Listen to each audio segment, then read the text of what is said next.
we are going to be looking at the integration question. Integrate from 1 to 2 the function x squared plus 3x dx. Now, going by our principle of integration, we know that when we integrate x to the power of n dx, that is, we are integrating with respect to x, this is going to give us x raised to power n plus 1 over n plus 1 plus our integral constant, our integration constant, c. Now, to solve this question, we apply the same approach. So x squared becomes x to the power of 3, that is 2 plus 1 over 3 plus this becomes 3x. If we recall, this can be written as 3x to the power of 1. So 1 plus 1 will give me 2. So 3x squared over 2. Now, this is a definite integral.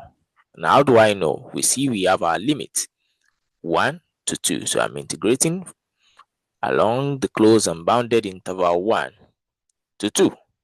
So I do something of this nature. That is, I'm integrating from 1 to 2. Now, the first thing you're going to do is substituting 2 to wherever you see x.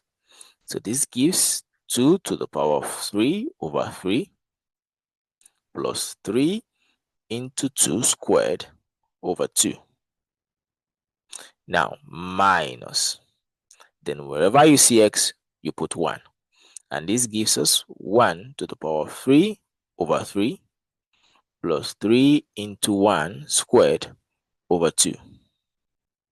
Please, you have to be very careful when you are dealing with a negative integral point. So let's say this is minus 1. This has to be inside a bracket. Now, we can continue from here. 2 to the power of 3 gives 8. So this is 8 over 3.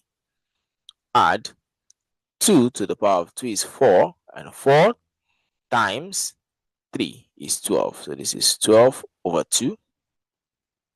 Minus 1 to the power of 3 is 1. So this is 1/3. Plus 1 to the power of 2 gives 1 plus 3. That is 3 over 2.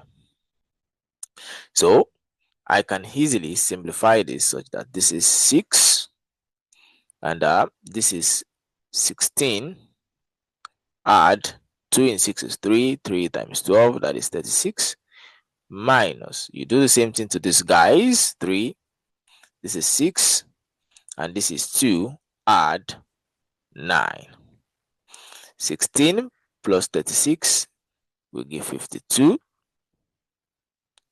over 6 minus 2 add 9 will give 11 over 6. 52 minus 11 will give 41 over 6. Hence, our solution can be 41 over 6. And if you would like, you can leave your answer as a mixed fraction. I hope to see you on the next one. Thank you.